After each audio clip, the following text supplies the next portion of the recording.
चला आज बनवूया आलू पराठा। त्यासाठी गव्हाचं पीठ घेतले, चवीप्रमाणे मीठ घालायचं आहे, 1 टीस्पून ओवा हातावर रगडून घालायचा आणि थोडं थोडं पाणी घालून पीठ मळून घ्यायचं। यामध्ये तेल घालायला विसरायचं नाही, पराठा एकदम खुसखुशीत होतो। तेल घातलं की 2 चमचे तेल घालायचं, पिठाचा गोळा मळून घ्यायचा आहे आणि बाजूला ठेवायचं। बटाटे उकडून मॅश करून घेतले, त्यामध्ये लाल तिखट, चाट मसाला, गरम मसाला पावडर, हळद, बारीक चिरलेला कांदा, हिरवी मिरची, कोथिंबीर घालायची आणि ह्याचं बॅटर बनवून घ्यायचं आहे। छान मस्त पराठा होतो चटपटीत। पिठाचा गोळा घ्यायचा, थोडा लाटून घ्यायचा, यावरती बॅटर ठेवायचं आहे। बटाट्याचं सारण भरून घ्यायचं आणि व्यवस्थित चारी बाजूने फोल्ड करायचं आहे। एक्स्ट्राचं पीठ काढायचं, थोडं पीठ लावून हलक्या हाताने पराठा लाटून घ्यायचा आहे।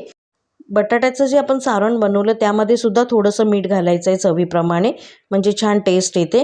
आता पराठा लाटून झालाय, पॅनवरती तूप घालायचं आणि दोन्ही बाजूनी पराठे खरपूस शेकवून घ्यायचे आहेत। तूप लावा किंवा बटर लावा, चॅनलला सबस्क्राईब नक्की करा।